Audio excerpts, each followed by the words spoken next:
ओम नमो भगवते वासुदेवाय नमः। स्वागत है आपका एवीएस कॉर्नर में।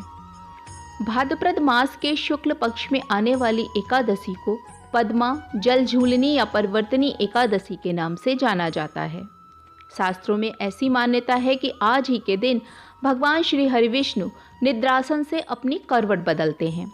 करवट बदलने से उनके स्थान में परिवर्तन हो जाता है और इसीलिए इस एकादशी को परिवर्तनी एकादशी कहा जाता है। इस दिन भगवान विष्णु के वामन अवतार की पूजा की जाती है, क्योंकि भगवान श्री हरिविष्णु चतुर्मास के 4 महीने वामन रूप में ही पाताल में निवास करते हैं। साल 2023 में एकादशी तिथि प्रारंभ होगी 25 सितंबर दिन सोमवार को सुबह 7:55 पर और एकादशी तिथि समाप्त होगी 26 सितंबर दिन मंगलवार की सुबह 5 बजे। ऐसे में एकादशी का व्रत 2 दिन रखा जाएगा। 25 सितंबर को पूरा दिन एकादशी होने की वजह से गृहस्थ लोग व्रत रखेंगे। वहीं उदया तिथि की मान्यता के अनुसार वैष्णव संप्रदाय और इस्कॉन के लोग 26 सितंबर को व्रत रखेंगे। मान्यताओं के अनुसार यदि कोई भक्त परिवर्तनी एकादशी का व्रत सच्ची आस्था और विश्वास के साथ रखता है तो श्री हरिविष्णु प्रसन्न होकर उस भक्त पर अपना आशीर्वाद बनाए रखते हैं। परिवर्तनी एकादशी व्रत रखने वाले भक्तों को वाजपेयी यज्ञ के समान पुण्य फल की प्राप्ति होती है। इस व्रत को नियम पूर्वक करना बेहद आवश्यक है। एकादशी के दिन खास तौर पर भगवान विष्णु के वामन अवतार की पूजा की जाती है। इस दिन व्रत रखने से जातक के मान सम्मान और यश में वृद्धि होती है, साथ ही उसकी सभी मनोकामनाओं की पूर्ति भी होती है। श्रद्धा पूर्वक यह व्रत रखने से मोक्ष की प्राप्ति होती है। कहा जाता है जो भी इस व्रत को सच्चे मन और श्रद्धा भाव से रखता है उसके द्वारा जाने अनजाने में किए गए सभी पापों से उसे मुक्ति मिल जाती है और अंत में वैकुंठ धाम को प्राप्त होता है। 25 सितंबर को पूजा का शुभ मुहूर्त है सुबह 9:12 से सुबह 10:42 तक।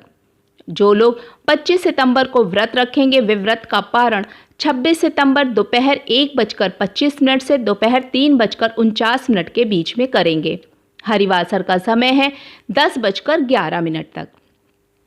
द्वादशी तिथि प्रारंभ होगी 26 सितंबर की सुबह 5:01 से, जो कि समाप्त होगी 27 सितंबर की सुबह 1:46 पर। तो जो लोग 26 सितंबर को व्रत रखेंगे वे व्रत का पारण 27 सितंबर की सुबह सूर्योदय के बाद 6:12 से 8:36 के बीच में करेंगे। एकादशी व्रत की शुरुआत एक दिन पहले यानी दसवीं के दिन से हो जाती है। तो जो लोग 25 सितंबर को व्रत रखेंगे उनके व्रत की शुरुआत 24 सितंबर दिन रविवार से हो जाएगी। इस दिन दसवीं तिथि के नियमों का पालन करते हुए एकादशी के दिन सुबह जल्दी उठकर स्नान आदि कर साफ वस्त्र धारण करें और व्रत का संकल्प लें। भाद्रपद मास गणेश उत्सव का मास है, इसलिए आज के दिन भगवान गणेश जी और श्री हरिविष्णु दोनों का ही पूजन करना शुभ होता है। पूजा में गणेश जी को सिंदूर, लाल फूल, उनके प्रिय मोदक और दूर्वा अर्पित करें। अब भगवान विष्णु की विधिवत पूजा करें, गंगा जल से स्नान करवाएं। फिर श्री हरिविष्णु को कुमकुम, अक्षत, पीले फल फूल, पंचामृत, नैवेद्य, तुलसी दल, वस्त्र आदि अर्पित करें। इसके साथ ही पहले गणेश जी और फिर भगवान विष्णु के मंत्रों का जाप करें। इसके बाद धूप दीप से श्री हरि की आरती करें और परिवर्तनी एकादशी व्रत की कथा पढ़ें या सुनें। एकादशी के दिन व्रत रखने वाले भक्तों को अन्न ग्रहण नहीं करना चाहिए। शाम को पूजा करने के बाद फलाहार कर सकते हैं।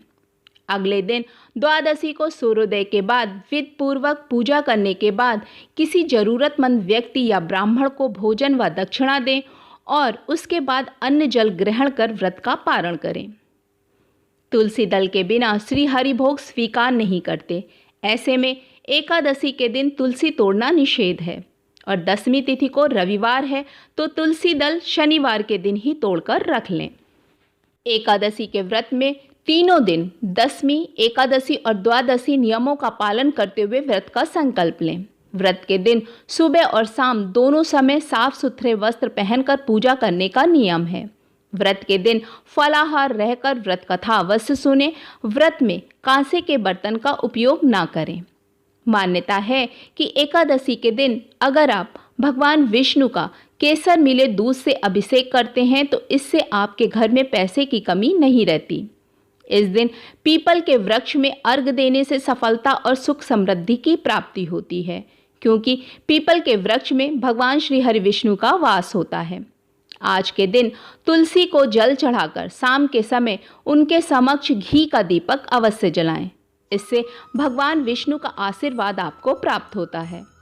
इस दिन घर में एकाक्षी नारियल लाना बेहद शुभ माना जाता है। भगवान विष्णु तथा माता लक्ष्मी की पूजा कर उन्हें पीले चंदन और केसर में गुलाब जल मिलाकर तिलक करें। इसी तिलक से स्वयं भी तिलक करें, इससे आपके कार्य अवश्य पूर्ण होंगे। और वीडियो में यहाँ तक साथ देने के लिए आप सभी का धन्यवाद।